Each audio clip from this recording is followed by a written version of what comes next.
What's up, guys? Welcome to another episode of the Young Guns podcast. Today the hockey world is mourning. We lost Ben Steltler, sorry, the one of the biggest fans of the Edmonton Oilers. Especially this year, he was very predominant in the locker room. He attended a lot of the games. He was there for their playoff run. He passed away sadly today. So if you guys, want to do something in his memory, I suggest to play La Bamba, one of his favorite song, essentially. And I think a lot of people, including his family, would be very happy if he would do that. And in another news, since we're talking about the Leafs, the Maple Leafs announced today that their legend, Borj Salmon, was diagnosed with ALS, which is also known as Lou Gehrig's disease. He's 71 years old, so hopefully he's able to battle it out and beat that as well. So primarily, the Canadian market, took a hit in hockey today, but the whole hockey world has been hit in general. But with that being said, we wanted to thank Luke Andary, the founder of Rink Rats, for coming on today to talk some Toronto Maple Leafs with us. Hey, thanks for having me on, guys. Oh, thanks for coming on. Yeah, that's it. Thanks for coming on, and let's get this started. So we all know that the Toronto Maple Leafs added a lot, but they also lost a lot. And the biggest piece they lost was their starting goaltender, Jack Campbell. And we want to get your thoughts on that, the whole situation that went down. Were you okay with him leaving, and also with the replacements they got in return as well? There was a lot of controversy in terms of what was going on online. So we wanted to hear your thoughts as a Toronto Maple Leafs fan. Yeah, so this might not be the take that everybody has that I have here, but we've seen a lot of hate and stuff toward Matt Murray, which I think is just the people who are not really hockey fans. They might be casuals or something, but overall, we love Jack Campbell in Toronto. We thought that he was doing an excellent job. Of course, the back half of the season, he was not performing at that all-star level like he was in the first half of the season, but we found out later it was due to injury and not really having the time to fully recover from that. So, we did like him. However, it just didn't seem reasonable from Dubas's point of view. And also I agree with it to sign him to the contract that he wanted. We saw that he got 5x5 at age, I believe he's 30 years old now. So that would carry him over to 35 years old. He's only really had, last year was his only season when he really was a starting goalie. The season before, he took over partway through for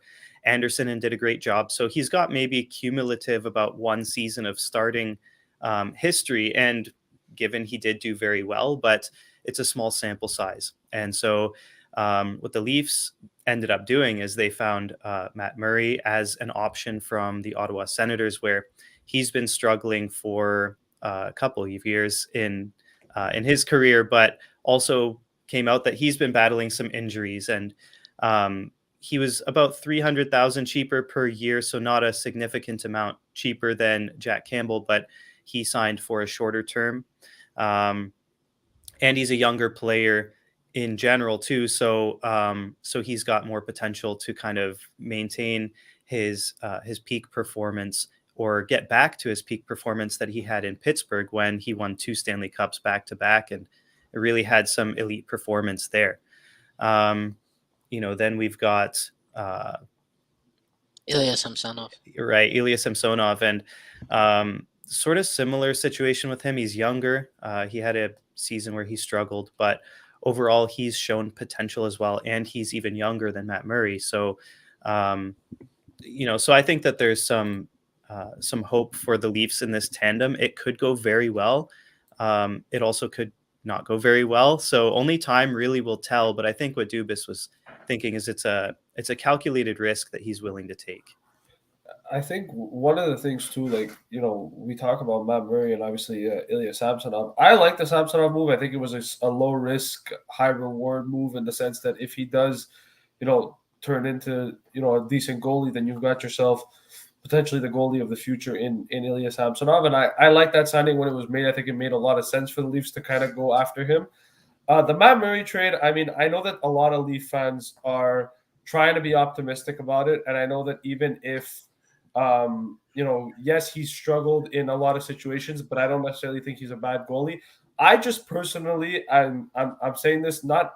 Obviously I'm a Habs fan, but at the same time, I'm trying to be neutral in this situation.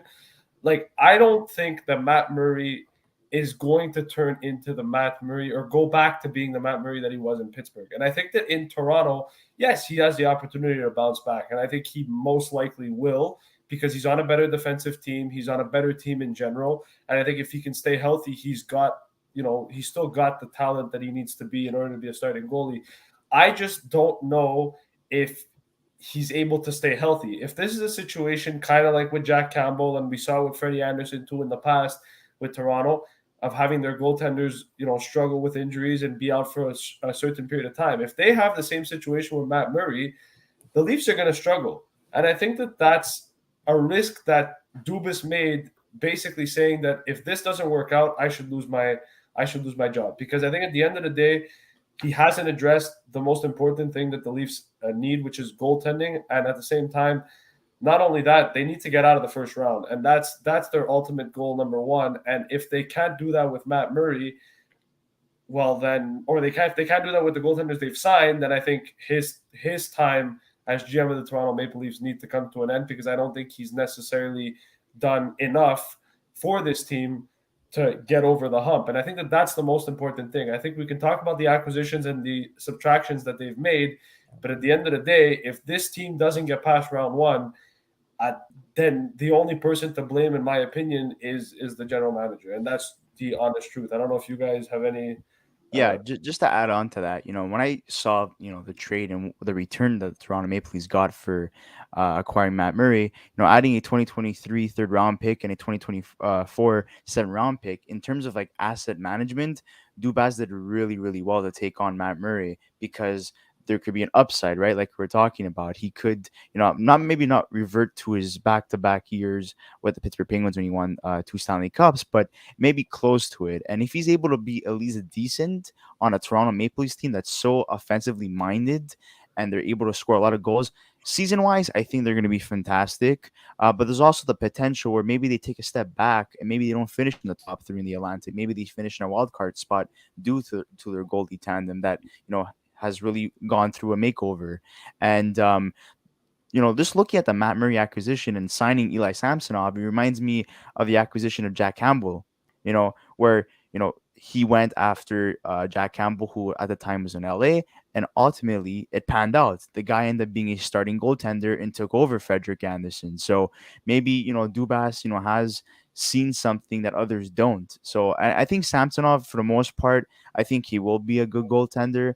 I think him dueling it out with Vitek Vanacek and the Washington Capitals was essentially not the ideal situation for both goaltenders. They both leave, and now they both have potential of becoming starters on their new respective teams. So, I mean, like Luke was saying before, it could either go really bad or really good.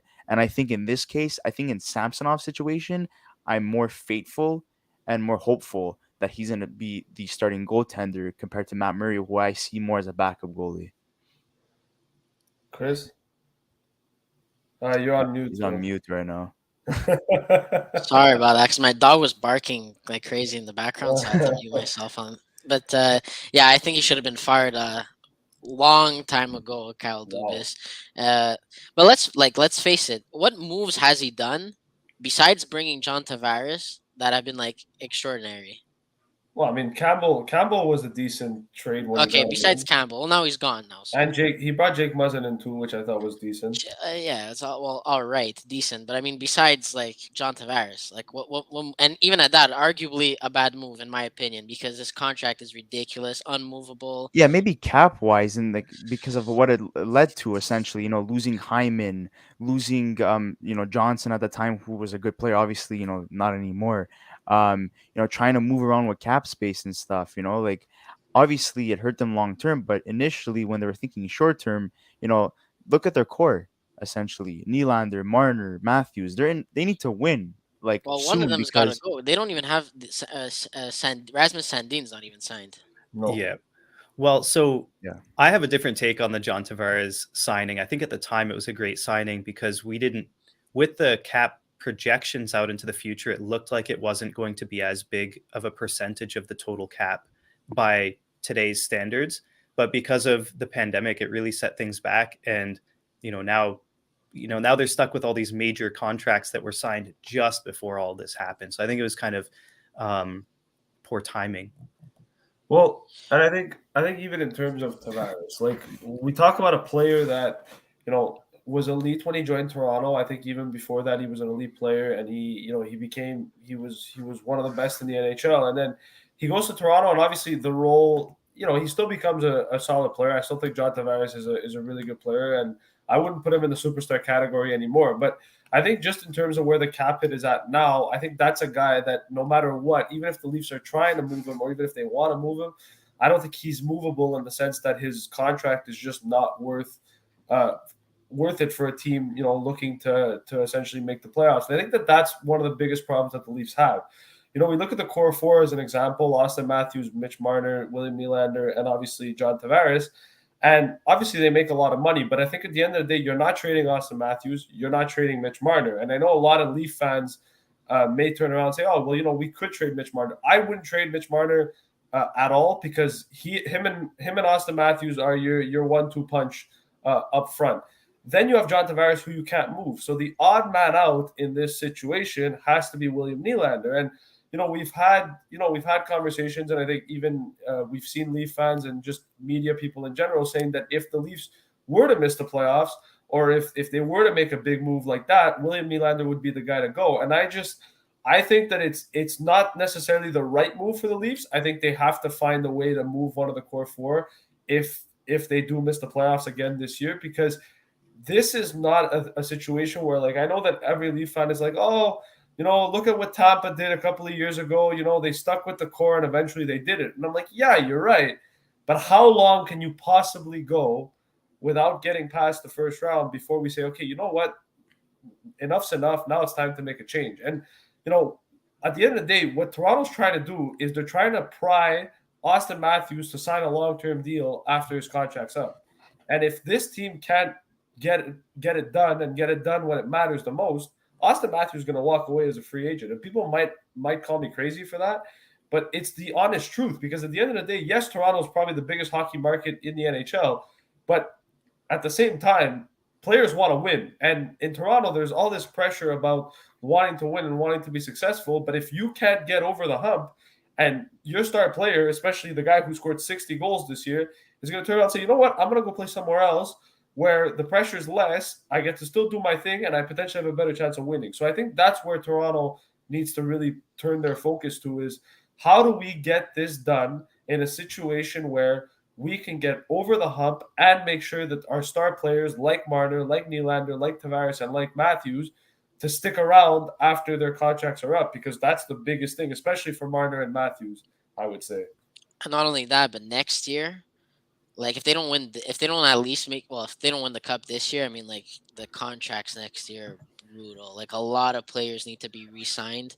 I think Bunting is gonna ask for, if he plays like he played this season, if not better, he's gonna be asking for a lot of money. And I know that there's a lot of rumors going on that Edmonton's kind of like shopping around Toronto because they always pick up Toronto players. So it could be a possibility there too.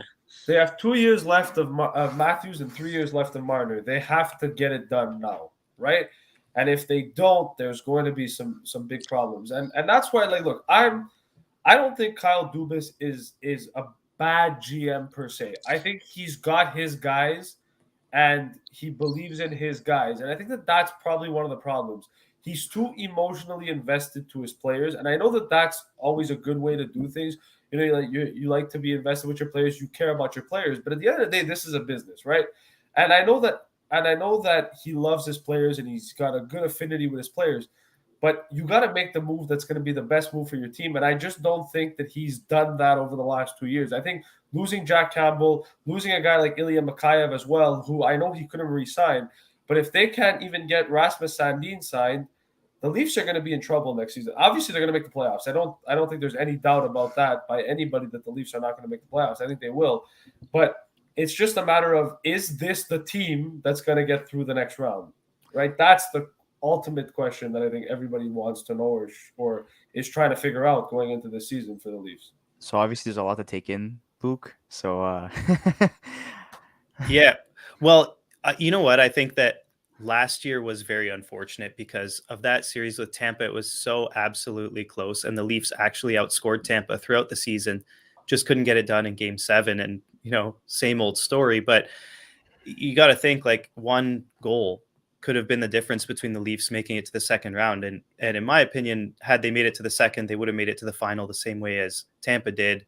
Now we won't ever know for sure. We can't go back in time or replay the scenario, but we have to think that had they scored one goal difference, or been able to get one more goal and take that game to overtime, maybe even win the game, it could have been a whole different scenario for Toronto. Yet, we're stuck here in the same situation that we've been in for since 2004, is it? I believe that we haven't made the second round, and something does need to change, right? If it doesn't get done this year, something has to happen. I agree with that. I hate to see it happen because just like Dubas, I feel like I'm also emotionally attached to these players. They've been on the team for so long. We've seen the ups and downs, and as a fan, you guys know as well as Habs fans that you kind of roll up and down with your team, right? And you feel connected to them. But in reality, like you said, it is a business, and something needs to change in order for these guys to get over the hump.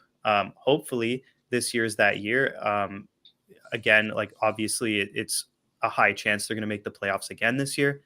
They just need to be able to deliver in that first round. And ultimately it's just up to the players and the coach to make that happen. In my opinion, I don't know what else Kyle Dubas can do besides put together a fantastic team. They perform in the regular season. They placed, I believe, was it third or fourth place in the league this year, and then couldn't get to the second round. So I don't know if it's necessarily the team that Dubas put together that it's his fault. I almost wonder if we have to put it on the players and maybe Sheldon Keefe.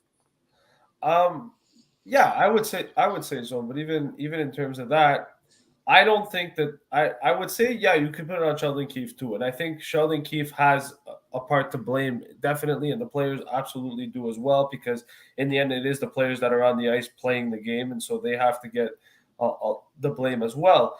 I just, Sheldon Keefe came into a tough situation after Mike Babcock got fired. The Leafs were struggling. He came in, took the team to the playoffs, obviously lost to the Bruins, and then, came in the year after in the situation. Actually, was it the bubble situation where he lost to Columbus and then he lost? Anyways. Yeah, that was the bubble. Yeah, it was the bubble situation. So he lost to Columbus, and that series they should have arguably won, and they didn't. They choked it at the end. And I think, yeah, we can definitely look at the coaching as well and say, okay, this is on Sheldon Keefe. But before the Leafs had this problem before Sheldon Keefe came in, right? And they fired Mike Babcock. They brought Sheldon Keefe in, and they said, this is what we're going to do. We're going to bring in Sheldon Keefe, and he's going to take us over the hump. And he hasn't, right? But the same players of Marner, Matthews, Tavares, Nylander were always there. Morgan Riley was always there. And so before I fire the coach, I trade the player. Because at the end of the day, when you have the same core for so long and it's not working, then it's not working. And so it doesn't matter who the coach is. It could be Barry Trotz. It could be Sheldon Keefe. It could be pretty much any coach in the NHL. But if the core is not working, the core is not working. And so I think this should be the final year to determine that. I need to cut in on this one because personally, I watched every single game in the Tampa Bay versus Toronto series. Yeah, Jack Campbell outplayed Vasilevsky. They outscored Tampa Bay. It was the one time I've ever seen a playoff series where I saw Tampa struggling and not knowing what to do. Like Toronto had that series. Toronto was the better team, and I personally feel that Toronto should have won that series. But the one thing that they have a hard time doing is closing a series, and that's what happened again. I think people say they're cursed. I don't believe that. I think it's some mental thing. I think, yeah, exactly. I think it's a mental thing where they're so close they can taste it, and then they don't put they don't keep their foot on the pedal. They kind of like release it a little bit, and then after that allows the other team to be like, oh wait, they're giving us an opportunity here. And obviously, with championship pedigree, playoff experience, Tampa Bay prevails and they win the series. But every single game, it was an entertaining game. And for the most part, Toronto was always competing. And something that I really liked was, their bottom six. You have Ondrej Kase, unfortunately he walks and he goes to the Hurricanes. Yeah, Jason Spezza, who just retired recently. Obviously Wayne Simmons is still there. David Kampf was a really good addition in my opinion. Ilya Mikheyev, obviously left as well. But now that bottom six is reshaped. You add guys like Jarnkrok, uh, Adam Gaudette, Nicolas, Aube-Kubel, and now my question is that can they be as productive as they were last year? And in terms of the penalty kill, their shutdown role, even scoring chances, I felt like that was the best bottom six I've seen Toronto, have essentially in years. Yeah, I totally agree with that. I think though that I don't know, we'll have to see this season because it does look like they filled those spots, but it's going to be tough to fill the speed of Mikheyev. Ondrej Kase too was such a dynamic player. Like he could play, he was so good on the penalty kill. And we've got new players now. Spezza going out, I don't think is a big deal. That season he put up 25 points last season. He was just kind of like he was there, right? He could hold his own, but he wasn't really doing anything magnificent other than maybe the leadership quality that he brought to the team. But he'll be in the front office as well with Kyle Dubas there, so hopefully he can help with that. But yeah, I'm not really sure how this looks on the third and fourth line now compared to last year. I'm not sure that it's going to be too much different, but I think we probably took a bit of a downgrade at first glance. Well, as of right now, just to look at the lines, you have Pierre Engvall, David Kampf, and Calle Jarnkrok on the third line. Then on the fourth line, you have Wayne Simmons, Adam Gaudette, and Nicolas Aube-Kubel. So what are your thoughts on that, essentially? I mean, it's kind of, slot in, players where the holes were, essentially. Yeah, you know what, I'm a little worried about Simmons this season because he really regressed last season. And he is just getting older, right? And he was a force to be reckoned with in the NHL in his earlier seasons, but he plays a rough and tough game, and I almost feel like that's taking a toll on his body. I wouldn't be surprised if he's kind of in and out of the lineup throughout the season and there for leadership and as a locker room guy sometimes. But I really wouldn't be surprised if Toronto tries to kind of get him out of the lineup once in a while. And I hate to say it because I love the guy as a player and everything, but it is the reality that people get older and they regress a bit. So, I don't know that when you read out the third line there, it sounds pretty good, to be honest, but that fourth line, it could either be great or it could struggle. And I think only time will tell. Do you think if Wayne Simmons regresses, like if he continues to regress, obviously he did last year, maybe that opens up a spot for Nick Robertson to either play on the left side, to at least a certain degree, and if Adam Gaudette is struggling at center, move him to center? Well, Robertson to me seems like I don't even know if he's that useful on the fourth line. I almost feel like he should have to be on second or third. Just because he's a smaller guy, he's fast, he's skilled, he's got the scoring touch. But I'm not sure that he has that real sort of shutdown quality that you want from a third or fourth line, like fourth line specifically player. Well, I think one thing that's interesting is Leafs actually have to move some cap space as well because they have to sign Rasmus Sandin.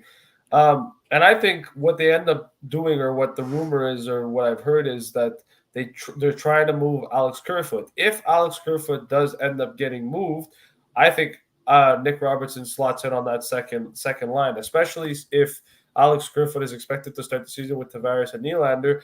I could see a situation where the Leafs decide, you know what, we're going to put Robertson on that second line. We're going to give him power play time, and we're going to keep the third line as it is. And I think that he's at a point now where I haven't watched much of Nick Robertson. I know he's dealt with a lot of injuries as well, so it's been a little bit of hit or miss with him. But I know that he's had really good AHL numbers. I'd be curious to see how he does in Toronto in a second line role.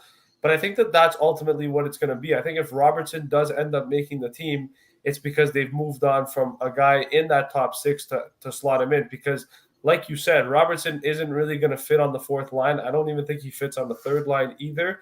I think he's a guy that you have to play in the top six if you want the best out of him or you want the best production out of him. And I think the only guy that seems like the logical guy to move on from, or that would potentially generate some interest, is Alex Kerfoot. And obviously he's got a year left at $3.5 million. It's definitely a movable contract. He's still relatively young. He's 27. So I think it's going to be very interesting to see what happens with him. And obviously, if you're the Leafs, you're trying to get Rasmus Sandin signed. My only concern with Rasmus Sandin is that you've already got, 6 defensemen. So it becomes a situation of, do they end up moving Jake Muzzin? Do they end up moving Justin Hall? Or does even a guy like Mark Giordano, does he end up not being the everyday defenseman and play 82 games and they rotate that? But I know Rasmus Sandin is a fan favorite by the Leafs. I know a lot of Leaf fans like him, but especially with how well Timothy Liljegren did last year, I think, are the Leafs more open to potentially letting him go if they can't get him signed, or do you think that they're going to sign him and he's going to be a mainstay on the roster? So this is a really good point. You guys told me that we'd be talking about contracts and moving this stuff around, looking at the salary cap. Leafs are 1.5 over right now. Yeah. And they do have to, if they want to sign Sandin, he's going to demand at least the same as Liljegren, but probably more. So I would say he's probably around that 2 million mark for a short-term contract. Yeah. Somewhere around there. But anyway, so then, it would be ideal if we could move someone like Jake Muzzin. He's got a high contract. He's getting older. He's still effective, but, he's had injury issues. But then comes the question, what is his value going to be to another team, considering all of those things, right? He's at 5.6 million per year. I mean, would we have to retain some salary to get rid of him or trade some draft picks away as well? And so, to me, I think that it would be likely better to have Sandin signed. He's a younger player. He's dynamic. He's a good puck mover, a great skater, showing tons and tons of potential here. And Jake Muzzin's kind of on the down slope. But, if you can't move Muzzin, then of course, like you said, Kerfoot looks like a good option there. And I could see a lot of teams being interested in him. There goes 3.5 off the books, 2 million left over after you take into consideration we're 1.5 over. There's 2 left to sign Sandin with that. Hopefully that's enough for Sandin. Another option would be, moving the rights of Sandin to a different team. I hope that doesn't happen, but it's an option. Yeah, if that ends up happening, they're going to get lowballed, like big time. Well, there was a rumor at one point, I think, before the draft, that the teams were potentially willing to offer sheet him, and then nothing really happened with that. I know offer sheets don't happen often, but I know that there was teams that were interested in Sandin and have shown continuous interest in Sandin, and I know that if he does become available, that he would generate a lot of interest, because I know a lot of teams like him a lot. So he's a guy that I'd be very surprised if the Leafs moved on from, but it looks like right now, at least, the Leafs are in a little bit of a pickle, so they have to kind of handle the cap situation first before they can get him signed. And in terms of Kerfoot, people were so infatuated with the fact that he was going to be the one that was exposed at the expansion draft. I remember, I think it was Frank Saravelli, or it was Kevin Weeks. It was Kevin Weeks who was pre-recording videos, listing names of people that were going to get selected by Seattle, and there was this whole thing about that it was Kerfoot, and everyone was happy, everyone was rejoicing. Then that didn't happen. After it was McCann that was acquired by Toronto, but then picked up by Seattle. Then you look at Kerfoot's season this year, and the Maple Leafs fan base is in awe of the player. Wow, look at this guy. He's having a fantastic bounce back year. So if I'm Dubas, I trade him when his value is high, which is right now. And he has 1 year left. So I think that's the guy that's out. And you look at the prospects that can make the jump to the NHL. Matthew Nyes on the left wing that could replace him. You have Nick Robertson on the left side who could replace him. And getting rid of Rasmus Sandin, I think that's a huge mistake. You're not gonna get rid of that guy and then keep guys like Jordy Benn and Victor Mete that were acquired during this offseason over him. It doesn't make any sense. And you look at a defenseman that could potentially make the NHL in the next couple of years. And be effective on the team and have an impact. You have prospect Topi Niemela, if I'm not mistaken. that's the only really guy you have in the system apart from Rasmus Sandin that's gonna have an impact. Listen, I don't know how possible this could be, but I would agree with trading both Muzzin and Kerfoot. And I don't know. There used to be rumors about Jacob Chikrin potentially going to Toronto. Oh, I God. think hey, it could happen. It could I, happen. I don't see how that would happen. They're gonna have to Well, I give up mean, a lot. they have their first round pick still. They got some prospects. Yeah, He's I like the affordable. idea of He's making them a affordable. package, though. He's affordable. 4 point. Yeah, but Arizona's not going to take Alex Kerfoot and Jake Muzzin for. No. I'm not saying to give Alex Kerfoot and Jake Muzzin. I'm saying getting rid of them to other teams, and with that cap space to bring in Jacob Chikrin, they'll probably give up their obviously first round I picks. mean, a package that's gonna include prospects is gonna start with Matthew Nyes. That's a guy that teams have been interested in this past year, and I that's the number one guy that Arizona's gonna gun for. But listen, if they're in win now mode, right? You got 3 years left. He fits the time frame. He's got 4 years left on his contract as He's well. still young. He's only like 24, if I'm not mistaken. Yeah, and he's affordable. So I mean, I think it's and the way the draft is loaded this year, I mean, Arizona's going to obviously take the first round pick no matter where it is. So I mean, I see it as I don't see it as I think Arizona is going to be asking a hell of a lot for it, but I just think I wouldn't have that. Well, I mean, listen, depends how many. I mean, well, look at what Ottawa, got. Look what Chicago got for the Brinkat. Yeah, but that's different. The Brinkat's way better. Yeah, but it's different. That's a forward. That's a 40-goal scorer. It's different. Yeah, and you're getting a defenseman who kind of didn't really perform last year. Yeah, but the year before that he was good. But look at the players that he was playing with as well. Arizona was a lot better. They had players like Dvorak on that team. They had they were more offensively gifted. They had they weren't that bad 2 years ago. You look at their team last year. They liquidated the whole team, and they continue to do so right now. So, I mean. Well, take into consideration as well that the Brinkat has a year left on his deal and hasn't signed an extension with Ottawa yet. But in terms of that, I mean, even at that, like there's a difference between the Brinkat and Chikrin in the sense that Chikrin's making $4.6 million for the next 4 years, and the Brinkat was at, I think it was 7 or 8 or something like that, and he had a year left. So there's obviously a difference there. I think Arizona's going to ask for a lot of money, for a lot of pieces for Jacob Chikrin. I don't see the Leafs parting ways with those pieces to necessarily go get Chikrin. Do I think it would be a good move? I mean, listen, I think he's the perfect defenseman for a team like the Leafs. I don't disagree with that. I just don't think that the Leafs would want to move the assets that Arizona is willing to ask for in order to get him. And I think that if you're the Leafs, your decor isn't that bad. I don't think they've I think they've not bad at all. I think they've improved their decor. But I think one of the biggest issues that I've had with Toronto hasn't necessarily been their decor. I think it's just getting guys, just getting guys that are willing to win and pushing guys that are willing to win. And I just don't think that they've necessarily found that. And I don't know if Chikrin necessarily gets them over the edge. Morgan Rielly's a good defenseman. Liljegren showed some signs this season. Sandin showed some signs this season. Mark Giordano, I mean, they got him for league minimum. He still got it in the NHL. So I don't think the Leafs necessarily have to go get Jacob Chikrin.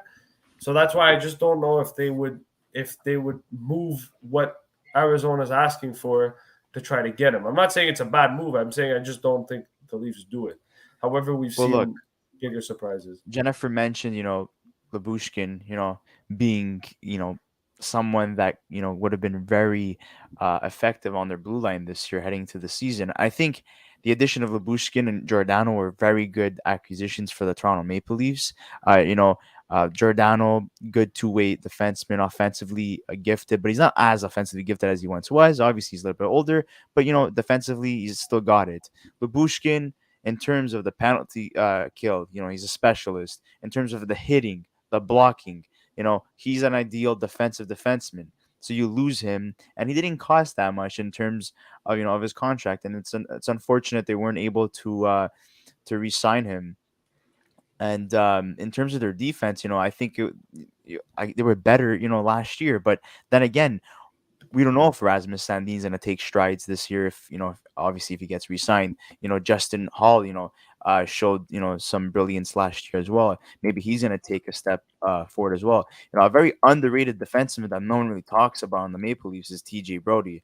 I think he's a fantastic defenseman for what he's able to do, and I think he deserves a lot more recognition. I don't know if Luke has anything to add to that. Yeah, sorry guys, my camera just shut off, so I had to reset. But yeah, I agree. I think that objectively looking at this defensive core, nothing changed too much. We lost Lyubushkin. He was valuable. He was a great defensive defenseman, physical presence. He was winning a lot of board battles, tough in front of the net. But overall, I mean, it's looking almost the same. I think we can expect a step forward from Liljegren and Sandin, assuming Sandin signs. They're both young still, right? Liljegren born in 99, so he's 22, 23. And Sandin is, just coming into that sort of prime age as well for a defenseman, even kind of early for a defenseman. So both those guys are pretty young still, and I think that they can be a lot better. I know that in a lot of interviews last year, Lily was playing with Giordano, and Giordano was really praising Liljegren, saying, this kid is really, really good, and he's underrated. He's showing strong promise. So I think that the defense didn't really change too much. I would say it sucks losing Bush, but at the same time, not too much has changed. And what are your thoughts on adding Victor Mete and Jordy Benn? In my opinion, both played for the Habs, and I look at Toronto's decor, and none of those guys are better than what they have currently. Right, they're going to be depth guys for sure, unless they. I mean, what they could do is maybe the Leafs could move on from Jake Muzzin somehow, and slot one of those guys into the in the 5th or 6th spot there. But to me, it seems like those guys are more the depth players or players that come in when there are injuries. I guess that's what the depth guys are there for. And do you think Victor Mete could, have not a resurgence with the Toronto Maple Leafs, but, be better, surrounded in terms of his development? Because, he showed, signs that he was an offensively gifted player his first season with the Montreal Canadiens. And after that, he's just trending downwards. Well, offensively gifted, he had 2 points. No, I mean, in he terms of his skates well. Yeah, his skating, his passing, his offensive chances, the opportunities he was able to create on the ice, and that's what I meant by his offensive gifts. He had 7 assists in his first year. Yeah, but you know what I'm talking about, his offensive gifts. I know. He's an offensive defenseman. Yeah, but I think with Mete, kind of like Luke said, he's gonna be a depth guy. Do I think he could reach his potential? I mean, look, he's had opportunities in Montreal and Ottawa to kind of show that. I think in Ottawa they gave him even more of a chance to prove himself, and I don't think he was in the right system. But also, I just don't think that he necessarily showed, a lot of promise in Ottawa either, and he struggled down there a little bit too. I think in Toronto he can, if given the opportunity, and what that means is I think if he's put on the power play, or if he's put on a situation where he comes into the Leafs lineup, he could have potentially an opportunity to get more points. But I don't see Victor Mete as anything more than a 7th, 8th defenseman. I think he starts the season on the Marlies as well, because I just think that's the ultimate spot for him, especially if they get Rasmus Sandin signed. They're going to have 7 defensemen on the roster if they don't move any other defensemen. So then you're left with Jordy Benn and Victor Mete. That's 9 defensemen.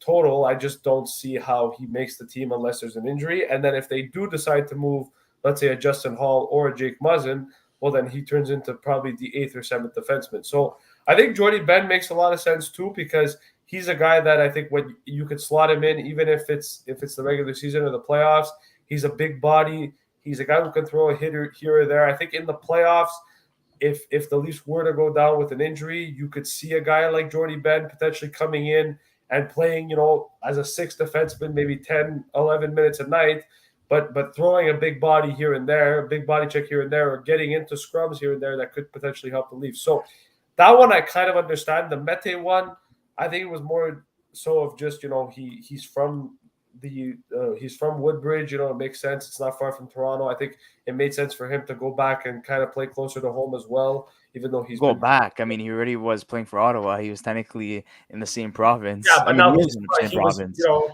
He was born near Toronto. It's closer for him to be in Toronto than it is to be in Ottawa. So I mean, it is what it is, and like he gets to spend time with his friends. Mind you, he hasn't been that far in his career, but just to say, I think it makes sense for him in that sense. But in Canada's Yeah. whole career. Well, another thing about Jordy Benn, to backtrack to him, something that I think is not talked about as much. Maybe this is what you're getting to as well, but in playoff hockey, he's got that experience. He's an older guy, and that's something that we saw with Rasmus Sandin in Toronto here. I don't know why my video keeps cutting out, but it's okay. what we saw with Sandin there in Toronto a couple of years ago, he was playing really well in the regular season. We put him in there in the playoffs, and he made quite a few costly mistakes. It's a completely different game, and so that's where Jordy Benn could slot into that sixth spot and really make that difference that you were talking about. I think one of the guys that I'm really interested in talking about a little bit, and I think a lot of Leaf fans were very surprised by his growth this season, is Pierre Engvall. This year he really took a step forward for the Leafs. He had 35.78 games. He looked like a legit third line center. And I think that in the past, there was a lot of Leaf fans that were frustrated with him because, this guy he's a good player. I think he's got the skill, he's got the talent, but they were like, this guy's just inconsistent and he's just not able to put it all together at the NHL level. And it just felt like this year, he took a real big step forward. And I think that if Pierre Engvall can kind of be that third line center that the Leafs expect him to be, or the center that he was last year, I think the Leafs are in good position as well forward-wise. And I like their forward core of the Leafs. I think they've done a really good job addressing their forward core. I don't think they have a problem scoring goals. We've seen that last year. We saw that during the regular season as well. I think their main issue is going to be just, kind of getting that it factor and that, mindset of we need to find a way to do this. And I think, in the past, we've always looked at the Leafs and say, oh, they're reliant on Matthews, they're reliant on this, they're reliant on that. But I think in the end, whether it's Mitch Marner or Austin Matthews, this has to be a collective effort from the Leafs. And I think that in the end, they have to get players that are going to show it in the playoffs. And, one thing that I was very surprised about is last year, and I know we're going to go back to the goaltending conversation a little bit, and I don't think Jack Campbell's been the problem in Toronto. I don't think he was the problem in Toronto. Petr Mrazek. There was, Mrazek. But what are your thoughts on that, essentially, when the trade broke down at the draft? Oh, I was thrilled. All the best to Mrazek there, but I've been watching hockey for, I don't know, 25 years now. That's probably the worst goaltending I've ever seen in the NHL. And I understand, like, there was a lot of talk of him being injured and stuff like this, but yeah, as a Leafs fan, that was like the best news we could have gotten to move his contract. I was surprised that he was going to be that bad because you saw him with the Hurricanes, when healthy, because, I think he's an injury-prone goalie. When healthy, he was fantastic. Yeah, we've seen him have great seasons. And, the only thing that was, worrisome in terms of, like, what happened is that, they gave up a first-round pick, just to get rid of a bad contract. So, I mean, it's like you sign a guy last offseason just to trade him and package him away with your first-round pick. Yes, I understand that, there's context to that trade, but at the same time, to get rid of a first-round pick just to get rid of a bad contract, I just thought that was a bad trade. I think it was just a bad signing. But again, would have thought that at the time? No, I don't think anyone really thought that. I think when they signed Mrazek, I was like, oh my God, this is like a legit backup goaltender, because, they were rotating between Michael Hutchinson and Garrett Sparks for so long. So, yeah, finally having that, it made a lot more sense. And obviously, Frederik Andersen being injured for the most part of 2 years ago, and then that's where Jack Campbell stepped in. That was another thing that was kind of weird for me. Losing both your starting goaltenders for nothing, hitting the market as UFAs, and just not even being able to, like, discuss in terms of a serious offer. Well, yeah, well, that's what happens when you have all your money up front. I mean, it's what happens when you have, like, what is it, 40 million, 30 something? So is that, if you take the top 5 contracts with Toronto, it's 48 million out of the 80, was it 82 and a half now? So half your team, 4 guys. Well, it's 5 because basically guys. four guys. Yeah, you're right. And then the 5th one was Morgan Riley signed for 7.5. Yeah, it's I mean, it's tough, and that you see, that's why that's why I'm not a fan of the John Tavares one. I understand where it's coming from, the year it happened, like, but I think long term, and I know you said it's because of the COVID and with the cap situation that's going on right now with the flat cap, it's bad timing. But I think I'm surprised that they're not at least moving one of them now to test it, to maybe shake things up. Uh, I mean, Well, we'll see what happens. Maybe at the trade deadline, something big happens, or maybe they're just gonna stick with what they got. But I'm surprised. I'm surprised. Well, I mean, we all know it's Nylander, the odd man out. So I'm surprised, like they're still like still I there. mean, as of right now, it's Kerfoot. Maybe next year it's Well, I Nylander, mean, but Kerfoot, I don't really consider him as one of the top guys. Let's face it. he's still a guy that has an impact in terms of his salary on the cap hit, right? So I mean, as a cap hit, so I mean, and especially he's coming off a really good season. Now his value is high. Now is the time to trade him. And there's guys in the system like we were saying, Matthew Nyes, and also Robertson as well that that could play the left side is essentially, right. So they would be better picks to replace him in the long term, of course. So I don't see like Toronto really adding. I see them really like trying to get rid of a player, to make room to re-sign Rasmus Sandin and get picks in return and or maybe a prospect or two or something. But in terms of like trying to maybe go get another impactful player, I don't really see that, coming Toronto's way. But I think in terms of things that we could potentially see, if Jake Muzzin is indeed traded, and you have Toby Niemela, who's not ready yet to make the jump, and obviously Mete and Jordy Benn, being 7-8 defensemen, maybe they take a run at PK Subban, who's from Toronto. You've asked. I think you've asked that question to To every every single single guest. guest. I think every single guest that has come on this podcast has been He's asked that unsigned. question. No one knows what's going on. And with him. and I look, I Who think was PK, which guest is it that said I predict he's going to the ESPN or TSN it was the Brat Pack. the Brat Pack? Yeah, That could happen too. I don't think it could be. He doesn't go anywhere, but it's just funny how but every single guest but we've I had mean, has I would asked be that kind question. of sad to see PK Subban go to the Maple Leafs. I know he grew up in Ontario and all, but like I don't know. As a Habs fan, Listen, I don't think he goes to Toronto for a couple of reasons. One, he was a Habs fan growing up, and his dad was a that huge too. Habs fan growing up. And I just don't think. And look, he's had the opportunity to play for the Canadians. I think if the Leafs are the only team that offers him a contract, then maybe he considers it. But I just don't know. And at the same time, like I think Toronto's already good with their offensive defensemen. You've got Liljegren, you've got Sandin, you've got Morgan Riley. You don't necessarily you don't need Subban. You really don't. And I don't think that Subban gets, threads the needle for the Leafs either. If they were to sign him, even if it's on a cheap contract, I don't think that there's a need for him. And I think the Leafs sent a message that they weren't going to do that after signing Mete and Jordy Benn. That I don't think that they're going to try to do that. But I think in terms of Toronto, it's not necessarily about adding or subtracting. I think for them, it's kind of just stick with the core and see what happens. But I'm going to say one thing. This regular season, no matter where they finish, whether it's first, second, third, fourth, whether they finish in a wild card spot or not, literally doesn't matter. Like Matthews could score 70 goals next year and it doesn't matter. The Leafs could finish with 70 wins and it doesn't matter. And I think that that's ultimately what it is. In the end, and people could disagree with me and say whatever they want, but in the regular season means the 82 games that the Leafs are there is just to make the playoffs. That's the only thing that people should care. I don't care if Matthews gets 150 points and beats Connor McDavid for the Hart Trophy. I don't give a shit. Like it doesn't matter as long as We all know playoff Matthews time. will score 50 goals again this season. Like I think Matthews could score 90 and beat Gretzky's record, and the Leafs could still get eliminated in the first round. And it means nothing. That's the truth. And people could say whatever they want and have this conversation with me of, oh well, we've done this before and that. And listen, they played Tampa last year. It was probably their best series that they played all year, all that we've seen from the Leafs in a long time.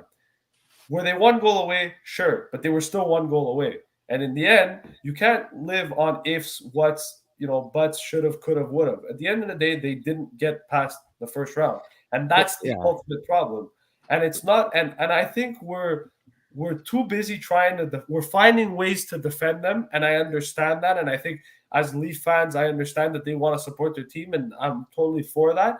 But let's be realistic here. We can't be praising the Leafs all the time and say, I'm praising them for their moves. I like what Dubas is doing.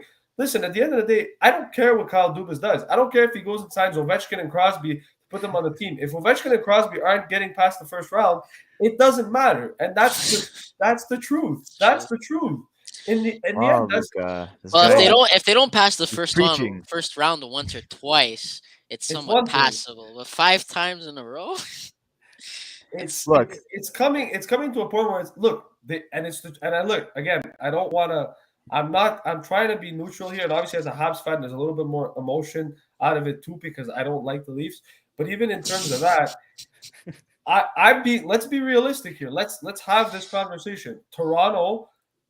They're too busy. We're too busy looking at them saying, "Oh, well, they're a good team and they're a good team on paper." Yeah, sure. Show it in the playoffs. Go get past round 1 this season, and we won't make a comment. I'm gonna cut you off right now. It's all about the result, right? It's not about the little victories. If maybe back then in 2015, 2016, when they were going through the transition of a rebuild into trying to be more competitive, okay, I understand. The little victories to get there, to become a very complete team, to become a playoff contending team, or a Stanley Cup favorite. But now there's no more excuses. Now you have the core, you have a good team. It's about the result, and how many more years are you gonna waste of Matthews, Marner, and Nylander? And I don't mean that in a bad way. They're flourishing in Toronto. They're doing really, really well. But in terms of playoff success, we're talking about season-wise, Toronto top 5 team easily, and I don't have any regrets saying that as a Habs fan. I'll give credit where credit is due. But in terms of a playoff team, they need to work on that. And sure, they took, like Steve Dangle said on his podcast, they took a step forward. Yes, but they still didn't win. They need to win, and I think this year is the year. I'm making a bold take. They're gonna pass the first round. No, we've been saying it every year, dude. I'm sorry. I don't want to. Their team got worse, though, arguably worse, and they're going up against teams that look exactly the same as last season, and some teams got better. So. I think the Atlantic is better in general this year too. So that's another thing. Like even Ottawa improved, Detroit improved. Yeah. Right. Even Montreal's going to be better, I think, than they were last year. Maybe. Correct me if I'm wrong. Probably. Maybe younger. No. Probably not. Okay. We hope not. Look, we hope Florida too doesn't. As long as Compton and Suzuki do well, the rest doesn't matter. Yeah, and Slavkovsky. And Slavkovsky, it's true. The rest doesn't matter. Doc. But going back to the Leafs, listen, everything they've every single team in the Atlantic has improved to some extent. Even the Canadians have improved to some extent. Toronto has taken a step back. Florida's taken a step back. Boston kind of taken a step back because they lost Bergeron. They lost Marchand. I mean, not really, because getting Krejci, a second line center, something they were lacking because Krejci left, and him coming back. I'm taking into consideration that they don't have McAvoy, Grzelcyk, or Marchand for the first 3 months of the season. But in terms of where we're at, and we're gonna go back to Toronto a little bit because I wanna kind of reiterate this point. I'm not saying that everything that Toronto does is bad. What I'm saying is that you have to look at it from going back 3-4 years. They couldn't beat the Bruins the first time. They couldn't beat the Bruins the second time. They couldn't beat the Bruins the third time. Then they lose to Columbus. And people are like, okay, well, look, they learned from their mistakes against Columbus. They're going to go back and they're going to do it properly. Okay, great. Then all of a sudden, they lose to this Zamboni driver as well. And everyone's like, oh my God. They lose. and again, no, but it's part of the context of the story. It's part of the context of the story. You have to throwing shade. Look, they lost to a Zamboni driver. And this is not the Toronto Maple Leafs episode. This is the Luca Locopo episode. No, but it's because Zamboni I think we're too busy. I think we're too busy praising the Leafs for the moves that they made, or we're saying, oh, they're going to be better than they were last year. Oh, they're going to win. And it's like, can we stop? Can we just be realistic and say, you know what? No, Toronto's not going to get past round 1 this year. And I'm going to say it. And if I'm wrong, people can turn around and say, you're an idiot. But you know what? I'd rather be pessimistic on the Leafs and say, you know what? Prove me wrong.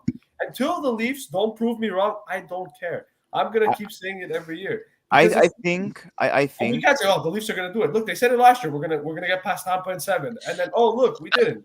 They also said it against the Habs, and we've been saying it for a lot of years now. But no, I'll completely agree with you. I mean, I think I'm going to stop trying to get my camera to work. It just keeps coming out. Yeah, but why don't you try putting your icon of your? I'll work on that. Logo. So I don't know. Like, you're completely right. You know, like, us Leafs, we have a great team for a regular season and everything. We do need to get past that first round, or else we can't say anything. Like, we can say it's our year, it's a different year, things are different. But I mean, every single year it's the same thing. So it's really just, I don't know what else the Leafs can really do, though. Like, all we have to do is just watch the players and management and coaching and hope that they can do it. I mean, there's nothing, like, what else can you do? You can't really build much of a better team unless it's Colorado or maybe Tampa or something, right? Like, that's it. I just think it's more of like hold the people responsible accountable. And what I mean by that is, I think the praise that Kyle Dubas gets, the praise that even Brendan Shanahan gets, the praise that some of the players get, it's got to be like, no, like, hold every single player accountable and every single member of the team accountable. I think everyone's on the hot seat this year. Failure. If they don't perform this year, if they don't make the first round, Shanahan is gone as president. Dubas is gone as general manager. Maybe Sheldon Keefe stays. I don't know. But he could potentially be on the hot seat as well. But it all comes down to, stop with these predictions, Sportsnet, TSN, putting the Toronto Maple Leafs as a top 5, a favorite to win the Stanley Cup. They need to reduce that. They need to stop that, because then that creates high expectations within the fan base. And then when they don't perform, the fan base is devastated once again, because every year they go in with high expectations, because, outlets like those I mentioned always feed the ego of the fan base. And this goes to every single team. Whenever you see, social media pages, like TSN, Sportsnet, and so on, all these, people, or like, channels, or whatever you want to consider them, that cover hockey with these types of predictions, it feeds any ego of any fan base. If Montreal was on that list, it would feed the fan base's ego. If Tampa Bay was on that list, it would feed their fan base's ego. So I think everyone needs to take a step back. I think they need to go to, having realistic expectations, so they could take it step by step, so then the players don't feel that pressure, because we all know the players have burner accounts, and they probably go check this stuff out on their social media accounts, or like on Twitter and on Instagram and so on. So when they see that, they're like, holy crap, the stakes are high again, we have to perform. And once they're there, mentally, I think there's something that like kind of like diffuses, and they completely lose focus of what the priority is, which is trying to get past the first round, trying to go as far as they could take themselves. And I don't know when it's gonna stop. I don't know when the first round curse, or whatever you want to call it, is gonna end. But once they do, I heavily believe they're gonna go to the Stanley Cup Finals, because they're gonna be so pumped that they finally got over the hump, that they're just gonna keep on pumping. And I think if they would have beat Tampa, like you were saying, Luke, I think they could have potentially made the finals this year against Colorado. Here's let's play a game. So let's go. I have this is what I think are going to be the top 8. Let's count Toronto. Let's count Toronto in here. So 7 teams that they could potentially face in the playoffs. You tell me if you think they're going to blow them out easily, or at least pass them. Carolina. No. All right. No. Florida Panthers. Maybe. Yes, because the way the team is constructed now, I think they would beat them. Yes. Well, I mean, it's the same team minus the guys that they had on. Yeah, but they lost Schubert. They lost Huberto. They lost Uyghur. They've lost a few guys as well. Is the Chuck really gonna have another 100-point season? Is Bobrovsky going to be as good as he was last year? I mean, it's a game 7 situation. It's a game 7 but scenario. I think the Leafs. I'm not saying they easily take it, but I think the Leafs beat Florida. Yeah, I think right now on paper, I think the Leafs would beat Florida. Yes. Tampa Bay. No, I don't think so. The New York Rangers. No. I don't think so. No. Boston.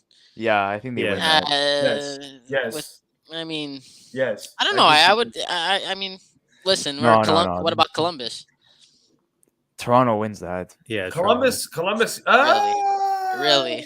No. Come on. Just because you had Johnny Gaudette and you have Patrick Laine who signs an extension, like, come on, guys. but Let's be The realistic defense is here. way we said that the first time they played Columbus. and way they lost, right? better. Yeah, Way but better. they had a lot better players on that team.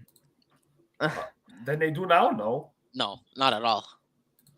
When they faced Toronto in the bubble, they had more established NHL players. Now they have prospects coming in with, no Dude, NHL experience whatsoever. It's basically the same team with Johnny Gaudreau on it.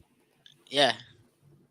Yeah, I mean, they had some young guys play last year, but they also have some up and coming prospects. but what I'm just saying, saying is- listen, for people saying that they're gonna be passing the first round, listen, their competition got a lot way better. okay. I even think Detroit beats them. in the Okay, playoffs. I think if they face realistically, them. the only teams that, like, in terms of the teams, let's say the teams make the playoffs. Okay, let's say you've got Toronto. Let's say Toronto ends up finishing third in the Atlantic, and Tampa finishes first. They don't play Tampa. Let's say Florida ends up finishing second. I think they beat Florida, and I think they beat Boston, and I think they beat Ottawa. I think they're the second best team in the Atlantic. The problem with the Leafs is not about whether they can or cannot beat teams. The Leafs were the favorites to win last series against Tampa, and they lost. The Leafs were favorites to beat Montreal, and they lost. So this isn't a question of are the Leafs able to beat these teams. I think the Leafs are more than capable of beating Tampa, and I think they're more than capable of beating Montreal. The problem becomes not a question of can they beat those teams. It's more of a question of their mindset is they can't because they tell themselves they can't. Listen, they played their best playoff series against Tampa last year, and like Chris said and like Luke said as well, the Leafs were the better team all the way through that series. Did they win the series? No, but they were the better team. Sure. And we can look at that and say, okay, we'll give the Leafs credit for that. Yeah. But in the end, what does Tampa have that the Leafs don't? The Lightning have the team that's willing to close out a series, and the Leafs don't have that team. They don't have those players. And if they can't do it, it doesn't matter who they play in the playoffs. They can play the Buffalo Sabres or they can play the Arizona Coyotes in the playoffs. It doesn't matter because at the end of the day, if you don't have the mindset that you're able to win, it won't happen. The Leafs were up 3-1 against the Montreal Canadiens going into Game 5. They end up losing that game in Game 5. And at that point, I told every single person, I said, Montreal's winning this series. And the reason I knew that is because I knew that Toronto was going to crumple against Montreal. Same thing against Tampa. When I didn't see them win Game 6 and it was tied and they went back to Game 7 against Tampa, I said it. They were going to lose that game. And they did. Why? Because Toronto crumbled again. And it's the same problem with them. They have this mindset that it's like, we've got 3 wins. We're able to get 3 wins, but we can't seem to get over the hump. So I don't care who they play in the playoffs. You can give them Colorado. You can give them – and I know Colorado's in the West, but it doesn't matter. They play any team in the NHL in the playoffs, the Leafs are going to most likely lose to them anyways because they don't have what it takes to get there, and that's the truth. Look, so we could all agree that they will make the playoffs. I think the consensus here is that they won't pass the first round once again until they prove us wrong. And I think that's what it all comes to. Do not set expectations on this team. Whatever happens. Let them prove us wrong. Let them show us what they're capable of doing. Because, like I was saying before, when sports outlets like Sportsnet and TSN and so on put expectations, it feeds a team's fan base's ego. So, yeah.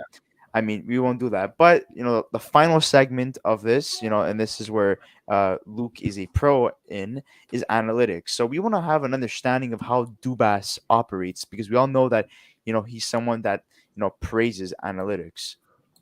Well, I wouldn't consider myself an expert at analytics, but, I have read quite a bit about it. I have a background in engineering and math. So I think I have this appreciation for numbers that some people may not. We saw analytics kind of take off with baseball, right? With the whole Moneyball situation. And then it kind of got adopted by other sports, including the NHL. Yeah. While we were at the Hockey of Tomorrow conference, people like Derek McKenna, Jack Hahn, and Blaine Patterson, they all spoke about how important analytics are and how the teams in the league that are using analytics to in a strong way are typically the teams that are near the top of the standings. And they said that's relatively consistent. So, getting to Dubas, I know that he is a huge proponent of analytics, and I love that about him. I'm not going to sit here and say he's the best GM in the world and that everything he's done is great. I know some Toronto fans will, but I think that his focus on analytics is something that I appreciate as somebody who knows mathematics and knows that it can get very complex in terms of, it's not just, a lot of fans look at points or goals and assists and plus minus, but there's so much more in the advanced analytics, like takeaways, zone entries, zone exits, and giveaways. And is that giveaway in the offensive zone? Did they win or the defensive zone or the neutral? Did they win board battles? Did they make their teammates better? There are so many different factors that can tell a story about a player through numbers that I think a lot of people either don't want to look at. It's not as fun, obviously, to look at the numbers as it is to watch players on the TV. But there are so many deeper statistics that can tell a story, and then not only with the game itself and the players themselves, but then you get into line matchups. And does, let's take the Leafs. Does it make more sense to put Marner and Matthews together and then have Tavares and Nylander together, or does it make more sense to have Matthews and Nylander and Tavares and Marner based on the numbers that those pairings generate? And there are just a million more examples there, but then you can get into analytics into contracts as well. How much percentage of the cap should a certain player take up based on their production, based on their defensive skill, based on essentially what their net benefit to the team is. And then trades as well. How much is a draft pick worth technically? Can you quantify it and put a number on it and then say that it's exactly worth this risk or this asset? I think that there's so much that goes into this math behind the scenes on the business side as well. So that's just a little rundown from my perspective here. And you're talking about what the pros are in terms of analytics. Is there any cons?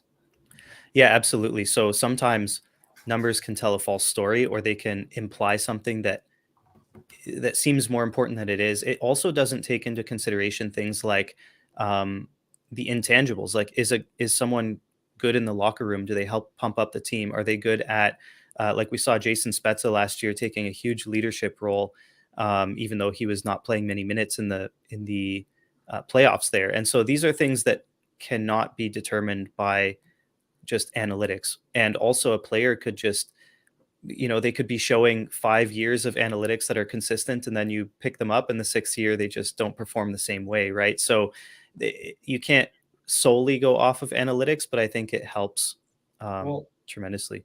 Well, I think one interesting point that you actually brought up is the fact that like you said, right, analytics don't always tell the full story, but I think to some extent too, analytics plays a big part in the hockey world. And I think it's cool that we have those numbers, especially those stats to kind of track, because I'll give an example kind of like very recently, and I'll use a Montreal Canadiens example for this.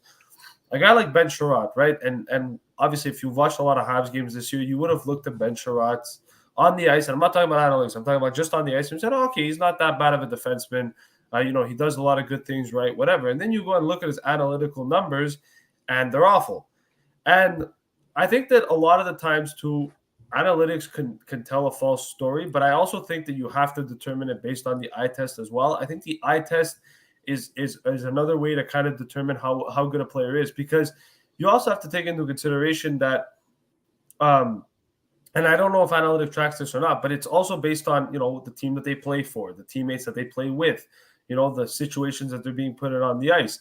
There's a lot of factors that go into it that I find we don't necessarily talk about. So it could be that even a guy like, let's say, Seth Jones, right? He may have bad analytical numbers, but he may not necessarily be a bad hockey player. It may just more be about the fact that he's not being put in a good position to necessarily succeed. Another guy that doesn't necessarily have great analytics, or didn't have great analytics at the beginning, at least, was a guy like Cole Caulfield. But even at that, when Cole Caulfield at the beginning, he didn't have great analytics, it's because he wasn't being put in a position to succeed. Then all of a sudden, new coach comes in, he gets put into a different position, and all of a sudden his analytics start going up. So I think there is a question of like analytics and number tracking being really good. And I think that it's definitely a good tool to use. But I think that we also need to be realistic and look at it from another perspective of actually watching the games and and kind of having our own opinions for ourselves. Because yes, analytics is good for math and it does tell a story, but I don't think it tells the full story in that sense. So I don't know if you necessarily agree with that, or you I guys think you agree need with a that. good balance of both. There's gonna be situations where you need analytics to help solve situations in terms of trying to differentiate between two players you want to move, for example, or in terms of maybe of a contract. Also, uh, sometimes you have to move away from that and you look at the player, in terms of the character, what they're able to bring, in terms of their style of play as well. So like I think you need a perfect balance, because if you prioritize one or the other, it's going to hurt you. Absolutely. I think among professionals in the analytics space, the consensus is roughly 50-50. So 50% analytics, 50% eye test, give or take, right? And I think that's pretty fair. I think that, another guy that I like to talk about is Jake Gardiner, that played for the Leafs, and his analytics showed that he was doing a lot of good things, but when you watch him play, it was, from my opinion anyway, I hated watching him play, giveaways and just let people walk around him. And I didn't, it doesn't tell the full story for sure. And then, like you guys said with Cole Caulfield, like you can watch him and you can recognize he's a fantastic player. If his analytics say so or not is a different story, but you can tell that he's doing good stuff on the ice. And, I think that a lot of times it takes a professional to look at the numbers and to tell the story too, and say, okay, this guy's analytics don't look good, but did he have a lot of defensive zone starts? Right? Was he on the ice against high level competition? Was he playing with low level competition as teammates? So it's definitely something where the eye test plays a big role too, and just recognizing what a player is capable of based on how you watch them play the game and what they show to you on the ice. Yeah, pretty cool. And I like it. I think I love analytics. I think, I started learning a little bit more about analytics this year, which is pretty cool. I think if you follow Jay Fresh on Twitter and stuff, or even Byron Bader, I believe too, is another one that does some really good advanced analytics too. I think it's really good if you want to get a feel for the player you're getting. I like watching the games, and I think a lot of the times too, it's good to have the analytics there. But I think like when you watch the game, you kind of get a sense for what the player is, right? And I think that even if you've never watched a player and you just look at his analytics, you say, "Oh, this guy's great." Like Mike Matheson's an example, right? Mike Matheson's analytics are great, and I've watched Mike Matheson play, and I think he's a good defenseman, and his analytics prove that. But it could be a situation where his analytics make him look good because he was playing with Chris Letang, right? So I think you kind of have to always have, kind of like you said, of a 50-50 style where it's like, yeah, we can use analytics in certain situations, but we should also, watch the game and watch the player and really have our own opinion about that player. Because, even in terms of drafting prospects as well, Shane Wright may have good analytics, Slavkovsky may have good analytics, but that doesn't necessarily mean one is better than the other. I think it's more about what you think, based on what you've seen on the ice and what they do on the ice, that necessarily, translates to, them being a good player. And I think the analytics, even if they touch the puck 27 times in a game, or they have a lot of puck possession, or they're good at puck possession, it doesn't necessarily mean that they're going to be superstar players. But at the same time, if a guy scores 50 goals in the NHL, he's most likely good, even if he sucks defensively. So I think that it really depends on not just analytics, but based on the eye test too. And I think the eye test is just as important. So that's how I see it. Something that analytics can be useful for as well, that Jack Hahn touched on a lot at the conference, as he's an assistant coach in the AHL, I believe. And he was saying that what analytics can be used for is just showing a player what they're doing wrong or how they can improve, like what area they have as a weakness. That's something that I think is probably one of the most useful parts of analytics, because these players in the NHL and even the AHL, they're professional players. These guys are top-notch players, but you can't always know what your faults are if nobody shows you sometimes. And that could be the difference of a player either being in the AHL and making that jump to the NHL, or being in the NHL and turning from, a fourth or third line player up to a second or first line player. It can make a big difference. And I think that's where it's headed more than anything. That's probably very beneficial for coaches. And guys, if you have any questions in terms of the Toronto Maple Leafs, I'm talking about the comment section below. Anyone that's tuned in right now, please make sure to write in the comment section. If you have any questions, for Luke, also, submit it in the comment section below as well. Do you guys have anything else that you guys like to talk about concerning the Toronto Maple Leafs? I'm good. Yeah, we pretty much covered a lot of a lot of the Maple Leafs. Guys, we want to reassure you, whoever's watching this video right now or once it's processed, that yes, we're Montreal Canadian fans, but at the same time, we want a Canadian team to win the Stanley Cup. I think it's long overdue since 1993.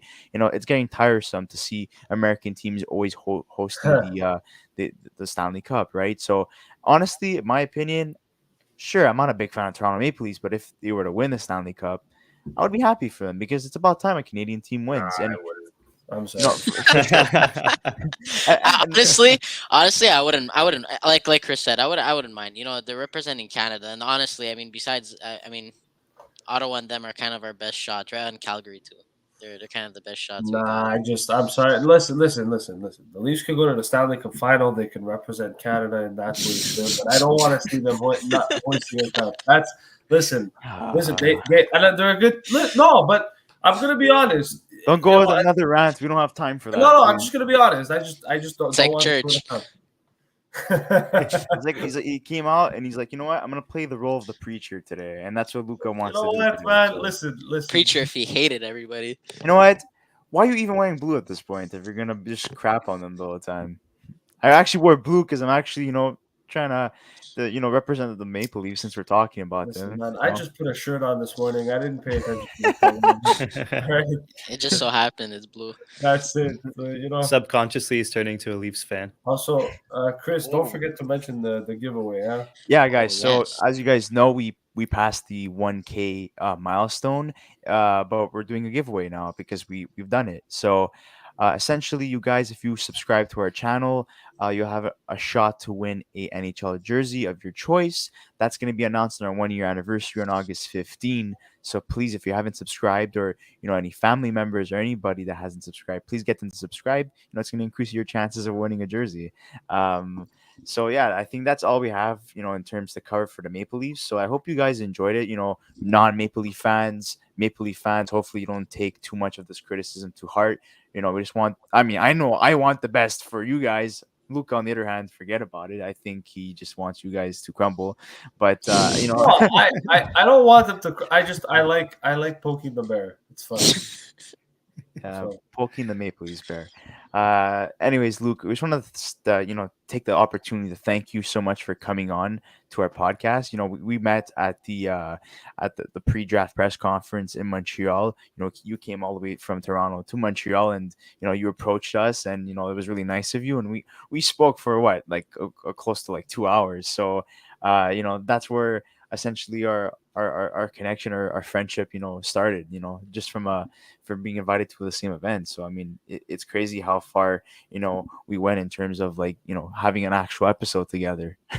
Yeah, absolutely. It's my pleasure to come on with you guys. You have a great show going on here. You're growing consistently, you're posting consistently. You guys are as unbiased as possible, save for Luka maybe. No, he's doing he's doing his best. I'd be the same if we were talking Habs right now too. But yeah, my pleasure. It was a great meeting you guys in Montreal too, and I'm glad we could set this up.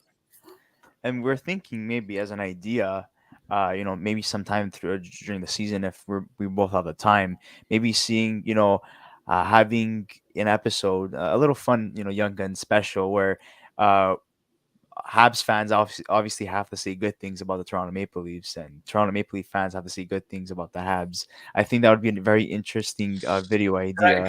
Can I not be? I don't think Luka doesn't want to be in this video. Yeah, can I just not? I'm sick that day, by the way. When that happens, I'm sick. Okay? So just letting you know in advance. No, I'm joking. There's gonna be a lot of I think there's gonna be a lot of backhanded compliments going on. Listen, I don't think. Look, I don't hate the Leafs. Their fans. Not based off what you said today. Look, their fans. It's recorded. It's going to be forever. So all I'm saying, okay, I like some of the players the Leafs have. I just don't want to see that team succeed. That's it. That's all it is. Right? True story. On the first date with my girlfriend, I asked her, "Are you a Montreal Canadiens fan?" She's like, "Yeah." I'm like, "So you don't like the Maple Leafs?" She's like, "No, I don't." I'm like, "Okay, good." I'm like, "We're good." Because if she would have said something like, "Oh, I don't mind them," it would. That's it. The criteria needs to be if you're a Leafs fan, you can't. No, I'm just joking. That's I'm just joking. I We think we that's love we love all hockey fans. Yes, I yes. despise more the Bruins than I do the Leafs, to be honest. Yeah, we've got that in common. Oh yeah, yeah. and I think that I think there's a lot one of thing teams. we all See, have I'm in the common. opposite. I kind of like the. I I don't. think there's one thing we all have in common: our hatred for the Vegas Golden Knights. Yes. I think the Yes. whole league hates Vegas except for Vegas. Yeah. Except for Hey. Bettman, but that's another story for another time. Batman But loves Arizona, That's it. Well, not Vegas. well, with that being said, guys, thank you so much for tuning in. Thank you so much, Luke, for coming on today. Make sure to like this video, subscribe to our channel, and share this to any Toronto Maple Leafs fan. Hopefully, you guys don't take it to heart. You know, we have the best interest. I swear to you. Maybe Luke on not, but whatever. But thanks once again, guys, and we'll see you in the next episode of the Young Guns podcast. Thank you.